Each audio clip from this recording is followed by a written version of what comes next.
ரிஷபராசி அன்பர்களே, இந்த 2024ஆம் வருடம் மாசி மாதம் எப்படி இருக்கும் அப்படின்னு பார்க்கும் பொழுது, அதாவது வேலை சார்ந்த விஷயங்கள், தொழில் சார்ந்த விஷயங்கள் எப்படி இருக்கும், தனம் குடும்பம் சார்ந்த விஷயங்கள், சொத்துக்கள் வாங்கக்கூடிய யோகங்கள், குழந்தைகளினுடைய நலன், படிப்பு சார்ந்த விஷயங்கள், சுப காரியங்கள் சார்ந்த விஷயங்கள், இப்படி செக்மெண்ட் வைஸாக டீட்டெயிலாக பார்க்கலாம்.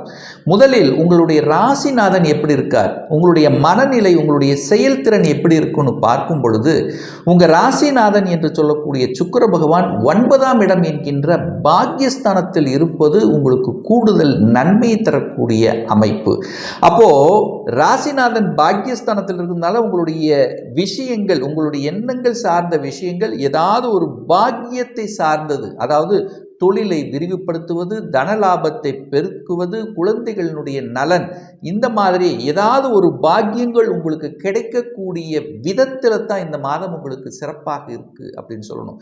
அப்போ உங்களுடைய சுக்கிரன் 9ஆம் இடத்தில் அமர்ந்து கொண்டு புதனோட சேர்ந்திருக்கார். அந்த புதன் யாரு? தனாதிபதி, 5க்குரியவன், பூர்வ புண்ணியஸ்தானத்தின் அதிபதியோடு இணைவு பெற்றிருக்கக்கூடிய ஒரு நல்ல மாதம். அப்போ நீங்கள் நினைக்கக்கூடிய விஷயங்கள் நடக்கும், தொட்டது துளங்கும், எடுத்த காரியங்கள் ஜெயமாகக்கூடிய வாய்ப்புகள் இந்த மாதம் உங்களுக்கு சிறப்பாக இருக்கு. ஆனால் செவ்வாயோட சேர்ந்திருக்கார்லவா, அப்போ செவ்வாய்ங்கிறது கோபக்காரனால கொஞ்சம் கோபத்தன்மை, அதாவது எந்த ஒரு விஷயத்தையும் வேகமாக விரைவாக செய்யணும்னு நினைப்பீங்க. அப்போ அந்த இடத்துல கொஞ்சம் கோபம், ஆக்ரோஷம் என்பது இயல்பாக வெளிப்படுத்தும். அதை மட்டும் கொஞ்சம் கட்டுப்படுத்தினால் போதும் இந்த மாதம் அப்படின்னு சொல்கிறேன்.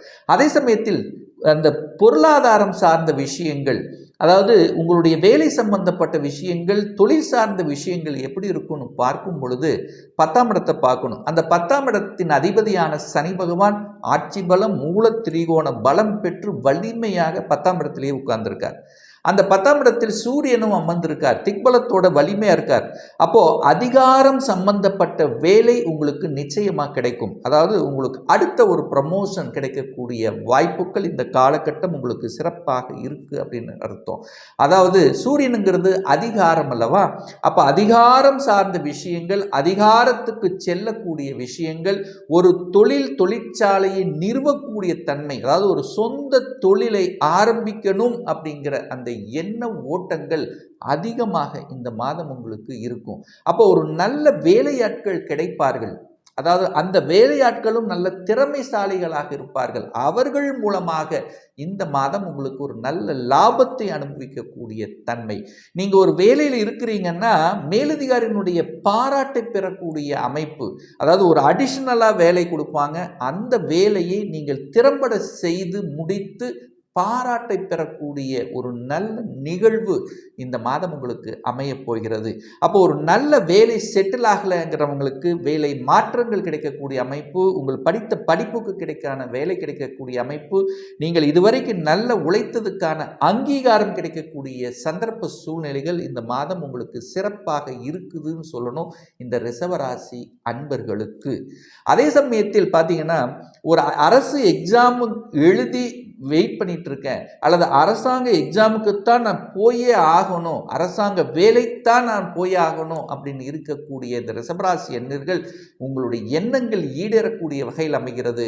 ஏன்னா அந்த சூரியன், அரசுக்கு காரகன் என்று சொல்லக்கூடிய அந்த சூரிய பகவான் 10ஆம் இடமான தொழில் ஸ்தானத்தில் திக் பலத்துடன் வலிமையாக அமர்ந்திருக்கக்கூடிய தன்மை, தன்னுடைய வீடான சிம்ம வீட்டை பார்க்கக்கூடிய நிகழ்வு அப்படிங்கிறது இந்த மாதம் உங்களுக்கு இருக்கிறதுனால அரசு சம்பந்தப்பட்ட அதாவது அரசாங்க ரீதியில் உங்களுக்கு ஒரு ஏதாவது ஒரு ஒப்பந்தங்கள் ஒரு போடணும், அரசு சம்பந்தப்பட்ட வேலையில் ஏதாவது ஒரு குறைகள் இருந்தது, அது நடக்காமல் இருந்ததுன்னா இந்த மாதம் நீங்கள் அதை நடத்தினீங்கன்னா அதில் வெற்றி பெறக்கூடிய வாய்ப்புகள். ஸோ அரசு ரீதியாக நீங்கள் எடுக்கக்கூடிய அத்தனை முயற்சிகளும் பலிதமாகக்கூடிய ஒரு நல்ல மாதம் அப்படின்னு சொல்லணும். அப்போ சூரியன் சனி இருக்கும்போது அங்கே என்ன ஆகும், கொஞ்சம் எரிச்சல் ஊட்டக்கூடிய தன்மை இருக்கும், அப்போ கொஞ்சம் எதிர்ப்புகளும் இருக்கும். ஆனால் அந்த எதிர்ப்புகளை சமாளித்து வெற்றி பெறக்கூடிய வாய்ப்புகளும் சந்தர்ப்பங்கள் உங்களுக்கு சிறப்பாக இருக்கு.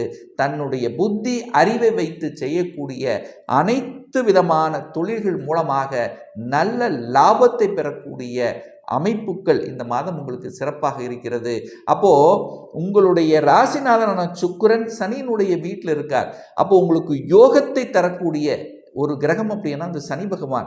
அந்த சனி பகவானுடன் வலுப்பெற்றிருக்கின்ற காரணத்தாலும் அந்த சுக்கிரனுடைய பெயர்ச்சியும் இந்த மாதம் இருக்கு. அதாவது இந்த மாசி மாதம் 24ஆம் தேதி என்று அந்த சுக்கிரனும் 10ஆம் இடத்தில் போய் அமர்ந்து கொண்டு 4ஆம் இடத்தை பார்க்கிறார். அப்போ 4ஆம் இடத்தை பார்க்கும் பொழுது நீங்கள் அசையும் அசையா சொத்துக்களை வாங்கக்கூடிய யோகம் இந்த மாதம் உங்களுக்கு இருக்குன்னு சொல்லணும். ஏன்னா சுக்கிரனுங்கிறது வீட்டுக்காரகன் அல்லவா? அந்த வீட்டுக்காரகனுடைய அதிபதி அந்த வீட்டு ஸ்தானத்தை பார்க்கக்கூடிய நிகழ்வு இந்த மாதம் இருக்கிறதுனால நீங்கள் விரும்பியவாறு வீடை கட்டலாம். அந்த கட்டுவதற்கான அடித்தளம் போடக்கூடிய வாய்ப்புகள் அல்லது கட்டின வீட்டை வாங்கக்கூடிய அமைப்பு, ஏற்கனவே கட்டி ஒரு பாதியில் நிற்கிதுன்னா அதை எடுத்து நடத்தக்கூடிய அமைப்புகள். ஸோ இந்த மாதிரியான அந்த வீடு சம்பந்தப்பட்ட விஷயத்தில் அனுகூல வாய்ப்புகளை தரக்கூடிய அமைப்பு. அதே சமயத்தில் பார்த்தீங்கன்னா வண்டி வாகனத்துக்கு காரகனும் அதை சுக்கிரன் தான். அந்த சுக்கிரனும் இந்த மாதத்தினுடைய பிற்பகுதியில் பார்த்தீங்கன்னா இந்த பெயர்ச்சிக்கு அப்புறம், அதாவது மாசி 24க்கு அப்புறம் பார்த்தீங்கன்னா புதிய வாகனங்களை வாங்கக்கூடிய யோகங்கள் அல்லது வாகனம் சம்பந்தப்பட்ட அதை நிர்வகிக்கக்கூடிய தொழில் இருக்கிறவர்கள், அதை உற்பத்தி செய்யக்கூடிய அந்த இயந்திரம் சம்பந்தப்பட்ட அந்த வாகன அந்த உதிரி பாகங்கள் தயாரிக்கக்கூடிய தொழிலில் இருக்கக்கூடிய இந்த ரிஷபராசி அன்பர்களுக்கும் ஒரு வளர்ச்சியை கொடுக்கக்கூடிய ஒரு அனுகூலத்தை தரக்கூடிய ஒரு மாதமாகவே உங்களுக்கு அமைகிறது அப்படின்னு சொல்லணும். அதே சமயத்தில் பார்த்தீங்கன்னா அந்த சூரியனும் செவ்வாய் அதாவது இந்த மாதம் கனெக்ட் ஆகிறாங்க. அப்போது மருத்துவ சம்பந்தப்பட்ட துறையில் இருப்பவர்களுக்கும் சாதிக்கக்கூடிய தன்மை, புகழ் பெறக்கூடிய தன்மை, அதுவும் குறிப்பாக அறுவை சிகிச்சை இந்த மாதிரியான துறையில் இருக்கின்றவர்களுக்கு வளர்ச்சியை தரக்கூடிய அமைப்பில் இருக்குது. அந்த குழந்தைகளும் பார்த்திங்கன்னா மருத்துவர் சார்ந்த துறை, மருத்துவம் சம்பந்தப்பட்ட துறைக்கு என்ட்ரி ஆவதற்கான வாய்ப்புகள் அல்லது நான் மருத்துவத்துறைக்குத்தான் போகணும் என்கின்ற, நான் ஒரு மெடிக்கல் தான் போகணும் அப்படிங்கிற எண்ண ஓட்டங்களை அதிகமாக கொடுக்கக்கூடிய ஒரு மாதமாக இருக்கும். அப்போது இந்த மாணவர்கள் ரிஷபராசி என்பர்கள் நான் மருத்துவம் போகணும், அந்த மருத்துவத்தில் நான் என்ட்ரி ஆகணும், அதுக்கான படிப்பு, அதுக்கான டார்கெட்டை நோக்கி படித்து வெற்றி பெறக்கூடிய வாய்ப்புகள் சந்தர்ப்பங்கள் இந்த மாதம் சிறப்பாக இருக்கிறது. ராகு பகவான் 11ல் இருக்கார். அப்போது ராகுங்கிறது என்ன? வெளிநாட்டுக்கு காரகன் அல்லவா? அப்போது இந்த ரிஷபராசி என்பர்கள் நான் வெளிநாட்டுக்கு போவேனா, அதுக்கான கிரக நிலைகள் இருக்கிறதா அப்படின்னு நீங்கள் கேட்டிங்கன்னா நிச்சயமாக இருக்குன்னு சொல்கிறேன். ஏன்னா 12ஆம் இடம் என்பது வெளிநாட்டுக்குரிய ஒரு ஸ்தானம் அல்லவா? அந்த ஸ்தானத்தில் சுபகிரகம் என்று சொல்லக்கூடிய குரு பகவான் அங்கே உட்கார்ந்து 8ஆம் இடத்தை பார்க்கிறார். அந்த 8-12 சுபத்துவமாக, அதாவது ஒரு நல்ல சுபமாக இருக்கும் பொழுது நீங்கள் சொந்த ஊரை விட்டு வெளியில் போகக்கூடிய வாய்ப்புகள் இருக்குது. நான் இப்போ தமிழ்நாட்டில் இருக்கிற அதர் ஸ்டேட்டுக்கு போகக்கூடிய ஒரு வேலைக்காக மாற்றம் நடக்குமான்னு கேட்டிங்கன்னா நடக்கக்கூடிய வாய்ப்புகள், அல்லது நான் வெளிநாட்டுக்கு போவேனா வெளிநாட்டுக்கு போகக்கூடிய நீங்கள் எடுக்கக்கூடிய முயற்சிகள் பலிதமாகக்கூடிய ஒரு மாதம். ஒரு தகவல் தொடர்பு துறையில் இருக்கிற நான் வெளிநாட்டில் போய் ஒரு வேலை பார்க்கணும் அப்படின்னு அதாவது ஒரு 4-5 மாதமாகவே நான் அந்த எண்ண ஓட்டங்கள் ஓடிக்கொண்டிருக்கு, நான் அதுக்காக அப்ளை பண்ணி காத்து கொண்டிருக்கிறேன் அப்படின்னு இருக்கக்கூடிய ரிஷபராசிக்கு இந்த மாதம், மாசி மாதம், எண்ணிய காரியங்கள் ஜெயிக்கக்கூடிய ஒரு மாதமாக அமையும். அந்நியர்கள் மூலமாக, அதாவது அந்நிய மொழி பேசக்கூடியவர்கள் மூலமாக உங்களுக்கு ஒரு நல்ல செய்தி கொடுக்கக்கூடிய, குட் நியூஸ் தரக்கூடிய தன்மை, அல்லது உங்களுடைய நண்பர்கள் மூலமாக, அதாவது நீங்கள் காலேஜ் படிக்கக்கூடிய நண்பர்கள், அதாவது ஒரு ஸ்கூலில் படிக்கக்கூடிய நண்பர்கள், ரொம்ப நாளாக இடைவெளி விட்டு இப்போ உங்களுடைய அன்பர்களுடைய கான்டாக்ட் கிடைச்சி அவர்கள் மூலமாக தொழில் ரீதியாகவோ வேலை ரீதியாகவோ நட்பு ரீதியாகவோ பலப்படுத்துவதற்கும் அனுகூலம் கிடைக்கக்கூடிய வாய்ப்புகள் இந்த மாதம் உங்களுக்கு சிறப்பாக இருக்குது. குழந்தைகளினுடைய நலன்கள் திருப்திகரமாக இருக்கக்கூடிய அமைப்பு. கலை சம்பந்தப்பட்ட துறையில் இருப்பவர்கள், அழகு சம்பந்தப்பட்ட துறையில் இருப்பவர்களுக்கு புதிய ஒப்பந்தங்கள் கிடைக்கக்கூடிய வாய்ப்புகள் சந்தர்ப்பங்கள் இந்த காலகட்டம் சிறப்பாக இருக்குது.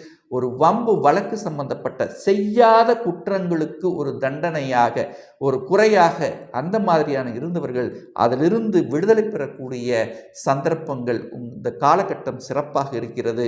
நான் ஒரு தொழிலை அபிவிருத்தி பண்ணணும், அதுக்காக ஒரு லோன் வாங்கணும், ஒரு கடன் வாங்கணும், அந்த அமைப்பு இருக்குன்னா அதுக்கான அமைப்பு இருக்கிறது. கடனை வாங்கி அந்த கடனின் மூலமாக டெவலப் பண்ணக்கூடிய சந்தர்ப்பங்களும் இந்த மாதம் உங்களுக்கு சிறப்பாக இருக்குன்னு சொல்லணும். இந்த ரிஷபராசி அன்பர்களுக்கு ஒரு நல்ல தெய்வ வழிபாடு அப்படின்னு எடுத்துக்கொண்டால் இந்த ரிஷபராசி அன்பர்களுக்கு ஒவ்வொரு வெள்ளிக்கிழமை என்று உங்களுக்கு பிடித்த மகாலட்சுமி அம்மனை, அதாவது மகாலட்சுமி தெய்வங்கள் என்று சொல்லக்கூடிய மதுரை மீனாட்சியாக இருக்கலாம், அல்லது உங்களுக்கு எந்த அம்மன் பிடிக்கிறதோ அந்த அம்மனை வெள்ளிக்கிழமை தோறும் நீங்கள் வழிபட்டு வரும்போது நிச்சயமாக உங்கள் மனதில் இருந்து வந்த அத்தனை விதமான அழுத்தங்கள், ப்ரெஷர் குறையும் என்கிறதுல எந்தவித மாற்று கருத்தும் கிடையாது. இப்போ நான் சொன்னது எல்லாமே கோச்சார ரீதியான இந்த மாசி மாதத்துக்குரிய ஒரு பொதுவான பலன்கள் தான். இந்த ராசி நட்சத்திரத்தில் பார்த்தீங்கன்னா பல கோடிக்கணக்கான பேர் இருப்பாங்க. எல்லாருக்கும் ஒரே மாதிரியான பலன்னா நிச்சயமாக இல்லை. ஏன்னா ஒவ்வொருத்தரும் டிஃபரெண்ட். ஒவ்வொருவருடைய ஜாதக அமைப்புகளும் தசாபுத்திகளும் வேறுபடும். இந்த கோச்சார பலனை, அதாவது இந்த மாத பலன்களை தொடர்ச்சியாக ஒரு 3 மாதம் பாருங்கள். ஒரு சரியாக செட் ஆகலை, அதுக்கு எதிர்மறையாக உங்களுக்கு பலன் நடக்குது அப்படின்னா உங்களுக்கு தசாபுத்தி, அதாவது 6ஆம் அதிபதி 8ஆம் அதிபதி 12ஆம் அதிபதிகளினுடைய தசாபுத்திகள் உங்களுக்கு நடந்துட்டுருக்கும் அப்படிங்கிறதை ஞாபகத்தில் வைத்து கொள்ளுங்கள். ஒரு சுய ஜாதகம் பார்க்கணும், அதாவது ஒரு துல்லியமான பலன் வேணும் அப்படின்னா உங்களுடைய சொந்த ஜாதகம், சுய ஜாதகத்தில் கிரகங்கள் எப்படி இருக்குது, என்ன மாதிரியான ஆதிபத்தியம், எந்த டிகிரியில் இருக்குது, இப்போ என்ன தசா புத்தி அந்தரம் சூட்சம் நடக்கிறது என்பதை பார்த்து நீங்கள் கேட்கக்கூடிய எந்த கேள்வியாக இருந்தாலும், அதாவது இந்த 2024 நான் ஒரு சொந்த தொழில் செய்யணும்னு ஆசைப்படுறேன், அதற்கான விதி கொடுப்பினை நம்முடைய ஜாதகத்தில் இருக்கா, அப்படி இருந்தால் எப்போ நம்ம சொந்த தொழிலை ஆரம்பிக்கலாம், திருமணம் தள்ளி போய்கொண்டே இருக்குது, எப்போ தான் எனக்கு திருமணம் நடக்கும், எப்போ நான் வீடு கட்டுவேன், எப்போ தான் குழந்தை பாக்கியம் எனக்கு கிடைக்கும், நான் ஒரு தொழில் இருக்க அல்லது ஒரு வேலையில் இருக்க எப்போ மாறலாம், எப்போ நமக்கு ப்ரமோஷன் கிடைக்கும், இது போன்ற கேள்விகளுக்கு துல்லியமான பதிலை நம்மால் கூற முடியும். ஒரு பர்சனல் கன்சல்டேஷன் எடுத்துக்கணும், ஒரு சுயஜாதகம் பார்க்கணும் என்று விருப்பமுடைய அன்பர்கள் டிஸ்பிளே தெரியக்கூடிய நம்பருக்கு வாட்ஸ்அப் மூலியமாகவோ ஃபோன் கால் மூலியமாகவோ தொடர்பு கொண்டு அப்பாயின்மெண்ட் பெற்றுக்கொண்டு கன்சல்டேஷன் எடுத்துக்கலாம். இந்த பதிவு நிச்சயமாக உங்களுக்கு ஏதாவது ஒரு ரூபத்தில் யூஸ்ஃபுல்லாக இருக்கும் அப்படின்னு நினைக்கிறேன். நம்ம சேனலை ஃபஸ்ட்டு டைம் நீங்கள் பார்க்குறீங்கன்னா மறக்காமல் சப்ஸ்கிரைப் பண்ணிக்கிங்க. பக்கத்தில் இருக்கின்ற பெல் பட்டன் மற்றும் ஆல் நோட்டிஃபிகேஷனை கிளிக் பண்ணும்போது நான் போடக்கூடிய அடுத்தடுத்த பதிவுகள் உங்களுடைய நோட்டிஃபிகேஷனில் வந்து சேரும். மீண்டும் ஒரு நல்ல பதிவில் உங்களை சந்திக்கும் வரை உங்களிடமிருந்து விடைபெறுவது உங்கள் அஸ்ட்ராலஜர் டாக்டர் சதீஷ்.